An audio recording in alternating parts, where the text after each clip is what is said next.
Hey friends, what's up? This is Metro. Time for another kinda serious video. Baby rage. Today we're gonna talk about why I think, and why a lot of people think, Overwatch competitive is dying. I don't mean the pro scene, I don't mean Overwatch League, even though the Overwatch League and contenders and all of like tier 3 is built on the competitive scene, right? That is not what I'm talking about. I'm talking about competitive Overwatch. Overwatch as a competitive video game. So before we start, let me ask you this. Why do you play Overwatch? You play casually only, quick play, you want to enjoy a fun time with friends? Or do you play competitively? Do you play a lot of comp? Are you here to like improve yourself as a player? Like, do you want to get better at a lot of characters? Or do you just want to climb? Do you just want to get better? Are you here to win, right? There's nothing wrong with either of what I just mentioned, right? Like, you can play games for fun and you can play games competitively. It's the same with sports, right?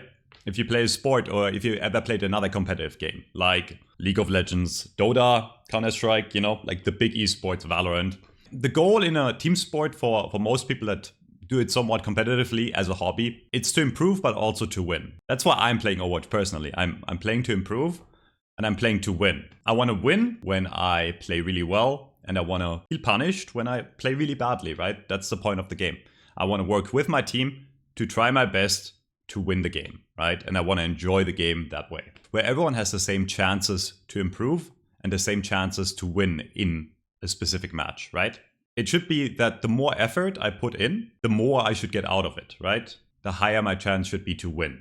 If you've ever played a competitive team game, it's the exact same way, right? Or another competitive game. That's not how it works in Overwatch, sadly. And the longer we go down the Overwatch 2 hole, the less it seems to matter in Overwatch 2. You can make the game easier or harder for you depending on what hero you pick.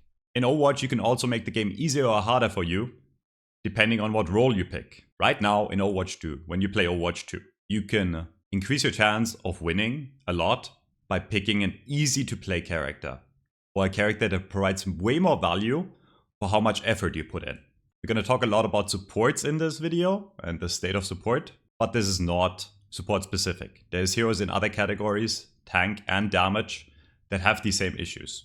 I think it's great that Overwatch has easier to get into heroes. Like a new player can pick up very easily, get into the game and do really well on, okay? I think it's great that characters like Mercy exist, like Soldier, heroes that are pretty easy to grasp concept-wise, that you can get right into and do kind of well. It makes Overwatch a very inclusive game. In other games, like in Counter-Strike, you can't really, just pick a specific gun and do like understand the game right away, right? You will get rolled over and over and over. It's very unforgiving in that sense, where you get punished until you learn the game. The issue is in Overwatch right now that these heroes that are easy to get a grasp of are also the heroes that are the strongest in the game on the highest level. Let me give you a few examples in the current meta. Okay, we're gonna start with DPS. Look at a character like Bastion or Torbjorn right now. Arguably, they require way less mechanical skill than most other DPSs, right? They require less aiming, more spam involved. It's pretty straightforward. You shoot in their general direction.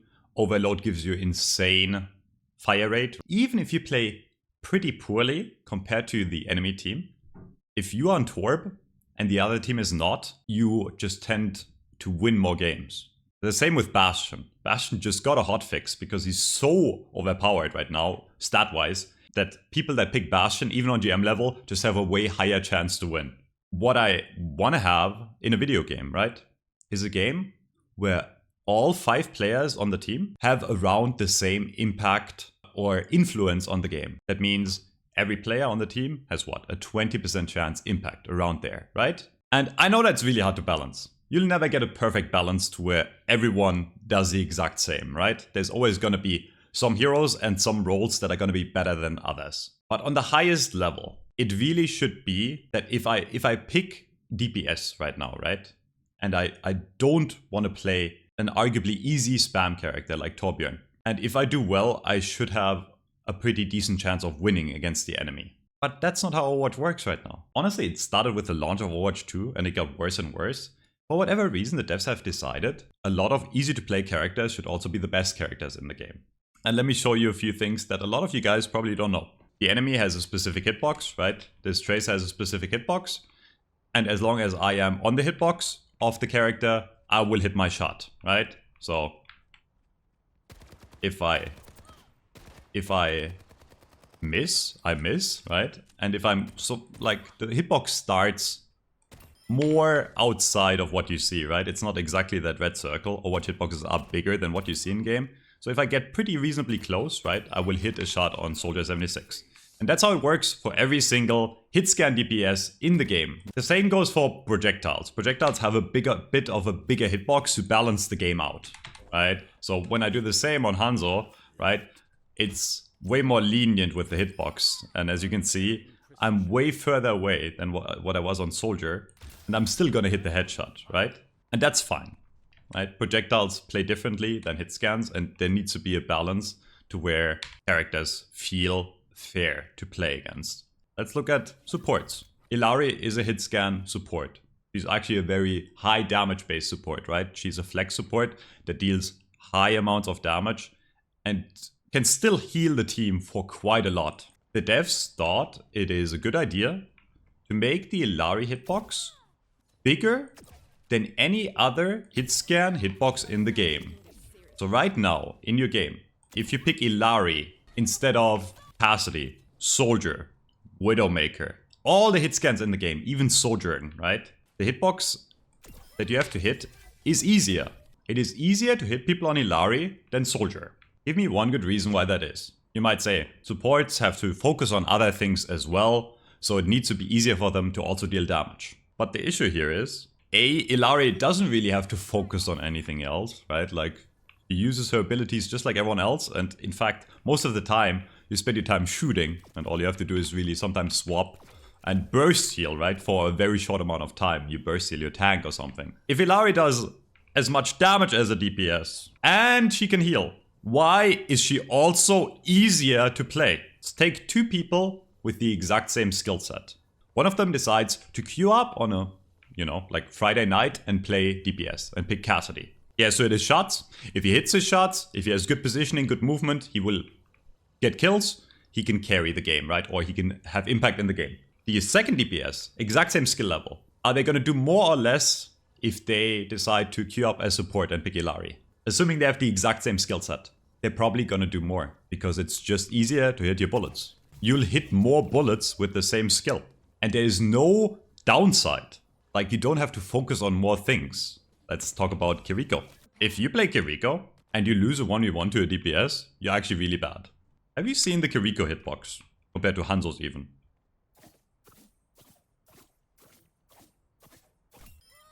Silly human. That's not really a big difference to Hanzo or Soldier. It really is. Okay, if you measure the distance all the way from the left, to the right. If the hitbox is like 50% bigger, the overall hit size of the character is gonna increase like fourfold because the surface area of everything you see is so much bigger.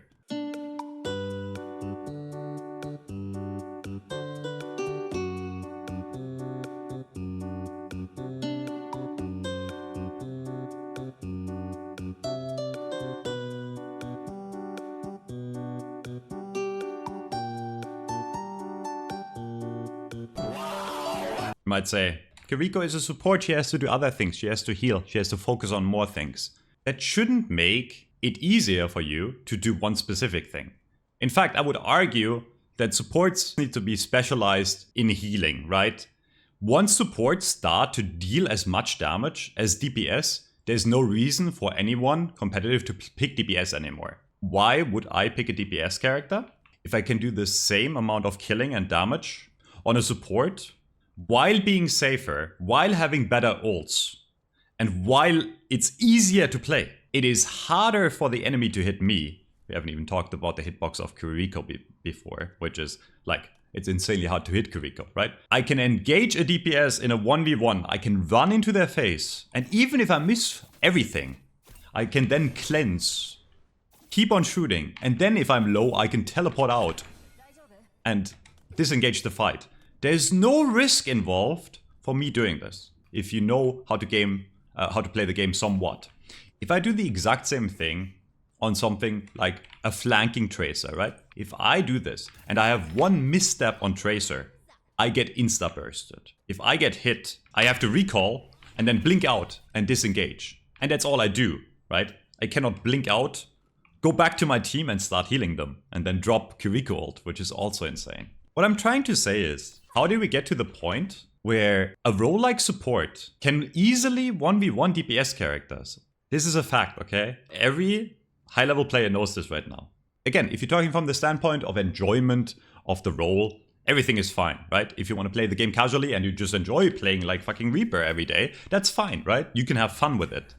But as a competitive player, it feels really unrewarding that I have to basically play like 4 times as well as the enemy support to even have a chance. Metro, what are you saying? Just pick support yourself. I am. I've played way more Illari this season. Why do you think your support queues are so long? Because everyone is playing support. Because it's the only role with impact right now. Most of the DPS play, if you watch high-level ranked, they sit on Torbjorn or Bastion. Why? Because it's one of the few DPS where you can actually do something realistically. Because it's easier to do things, right? Like, look at this burst. I don't even have to aim kind of properly. The burst and survivability I have on Torbjorn is unmatched on other DPS characters. And a character that is easier to play, there's nothing wrong with those existing, but they shouldn't be meta.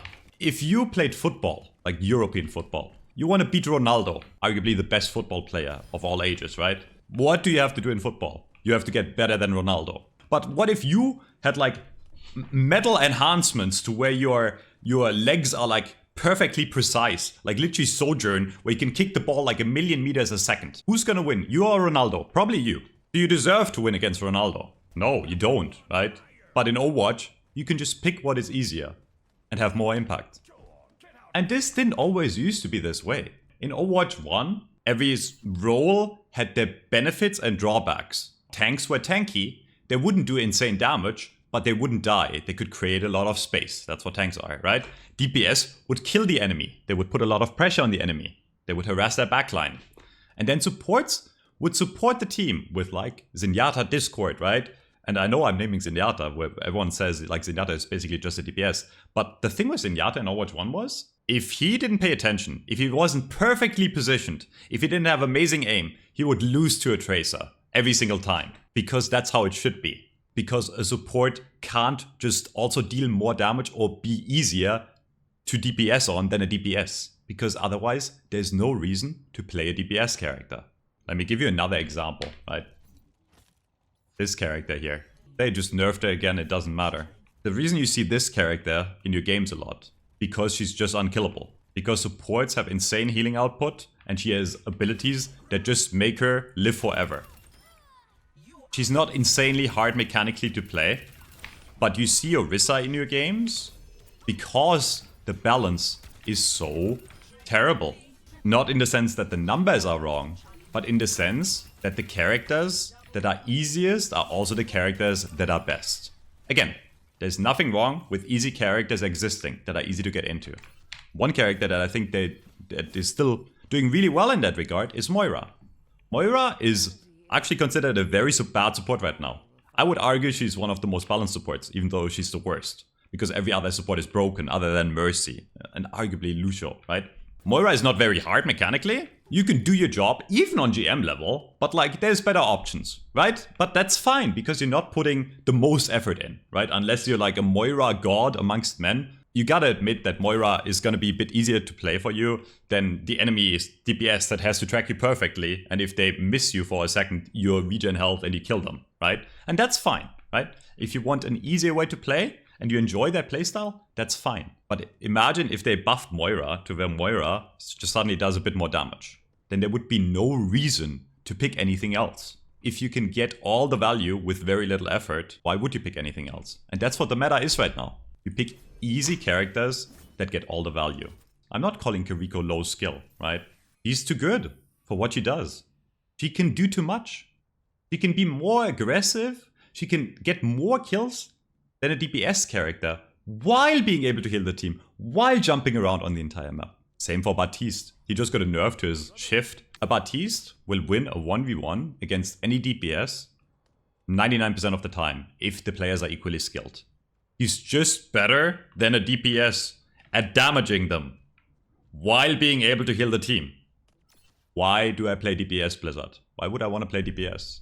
The reason we have such long queues for support right now is because everyone that has a bit of self-respect left is queuing support, because it's really the only role you feel like you have impact. Now, if you're better than everyone else, you will contribute more, and if you're worse than everyone else, you will contribute less. But that's not the state of what we're in. If you pick the right supports like Kiri, Bab, Ana, or Illari, you will just do more than almost any DPS in the game. And then the outliers are the DPS that are also very easy to play and provide a lot of free value for not really requiring a lot of mechanical skill. In a competitive game and in a competitive sport, skill is the #1 most important factor. Otherwise, it's not a competitive game. If everything is easy, no one is special. And I'm not saying I want to be special, but I feel like I want to be rewarded if I improve as a player. And I want to get punished when I play worse. It really feels like they want to only appeal to the casual player that logs on once a week, right? And plays with his friends and wants to play whatever. I'm not saying these players don't matter. They matter just as much as competitive players like me or you, if you're still watching this video probably, right? Does that casual player really care if a character is a bit weaker or stronger in like plat level or like gold level or quick play games? They probably don't even notice a difference. A competitive game should be balanced around the highest level. That's not to say people on lower level shouldn't have fun. If something runs rampant on low level, it needs to be nerfed, right? There needs to be some adjustment. I can tell you right now, the reason your game is doing so poorly competitively, the reason nobody wants to queue up for ranked, nobody's watching Overwatch League, the reason we don't get a lot of new competitive players anymore, is because it's just an unrewarding experience for the majority of the player base. If you stick with my argument that support right now is just way too impactful compared to DPS and even tank. Out of the 10 players in a match, only 4 are really having fun. Some of those 4 players are Mercy players or Moira players or Lucio players. Also not the greatest heroes, right? So arguably maybe only like 3 players have fun. At the cost of everyone else. Why does, across the board, why is every single support easier to play mechanically compared to DPS? When it's literally the same mechanics, right? Like comparing a Cassidy or to an Illari, right? Or an Ashe to an Illari. It's the same aim ability required. Why do you make one easier than the other? Why is Kiriko better at DPSing than DPS? Why does Bab win a 1v1 against DPS? I don't even think it's like the balance. It's like the game design we're moving towards. And the devs really seem like they don't have a grasp on what's happening. They see players like quitting or playing less in the competitive aspect of the game, not really understanding why this is. But it's because the game is not made for competitive players anymore.